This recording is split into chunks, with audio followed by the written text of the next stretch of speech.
এত বড় একজন মেগাস্টার সাকিব খানের সাথে তখন আমি নিজে আসলে প্রিপেয়ার ছিলাম না, কারণ আমি অনেক ছোট ছিলাম, মাত্র জাস্ট আমি কাজ নিয়ে বোঝা শুরু করেছি। তো ওই অবস্থাতেই আমার কাজ করা হয়ে গিয়েছে লাকিলি। দ্যাট টাইম আমি আসলে খুব বেশি একটা ইন্টারেস্টেডও ছিলাম না ফিল্মের কাজের প্রতি। এখন যেহেতু আমাদের ফিল্মের জায়গাটা চেঞ্জ হয়ে গিয়েছে, অনেক ভালো ভালো গল্প, ডিরেক্টর, অনেক ভালো কাজ হচ্ছে, সো ডেফিনেটলি আমার কাছে যদি কোনো ভালো ডিরেক্টর কোনো ভালো গল্প নিয়ে আসে, আমি ডেফিনেটলি আবার কাজ করব, ডেফিনেটলি ফেরা হবে। আমি যখন আসলে কাজ করেছি বড় পর্দায়, তখন এটা আমি এর আগেও বলেছি অনেকবার, তখন আমি নিজে আসলে প্রিপেয়ার ছিলাম না, কারণ আমি অনেক ছোট ছিলাম অ্যান্ড মাত্র জাস্ট আমি কাজ নিয়ে বোঝা শুরু করেছি। তো ওই অবস্থাতেই আমার কাজ করা হয়ে গিয়েছে লাকিলি এত বড় একজন মেগাস্টার সাকিব খানের সাথে। And to be very honest, that time আমি আসলে খুব বেশি একটা ইন্টারেস্টেডও ছিলাম না ফিল্মের কাজের প্রতি। বাট এখন যেহেতু আমাদের ফিল্মের জায়গাটা চেঞ্জ হয়ে গিয়েছে, অনেক ভালো ভালো গল্প, ডিরেক্টর, অনেক ভালো কাজ হচ্ছে, সো ডেফিনেটলি আমার কাছে যদি কোনো ভালো ডিরেক্টর কোনো ভালো গল্প নিয়ে আসে, আমি ডেফিনেটলি আবার কাজ করব।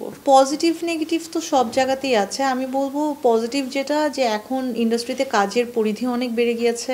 আমাদের সময় যেমন কাজের মানে চ্যানেলস অনেক কম ছিল, এখন যেমন অনেকগুলো চ্যানেলস আছে। At the same time social মিডিয়াতে আমরা কাজ করতে পারি, লাইক ইউটিউবে কাজ করতে পারি, আমরা ওটিটিতে কাজ করতে পারি। আগে আমরা এই সুযোগটা পাইনি, বাট এখন পাচ্ছি। অ্যাট দ্য সেম টাইম আমি একটু খারাপ বলবো, সেটা হচ্ছে একটু নেগেটিভিটিও বেড়ে গিয়েছে সবকিছুতে। এই তো আরেকটা জিনিস মনে হয় আমার কাছে, যে একটু সিন্ডিকেটও আছে। সো এই জিনিসগুলো আমার কাছে মনে হয় পার্সোনালি অ্যাজ আ আর্টিস্ট হিসাবে এই জিনিসগুলো একদমই করা উচিত না, কারণ আমরা আর্টিস্ট আসলে সবার জন্য, আমাদের কাজ, আমাদের শিল্পটাকে চর্চা করা, এইসব ছোটখাটো জিনিস নিয়ে আসলে ঝামেলা না করলেই ভালো আর কি, এটাই।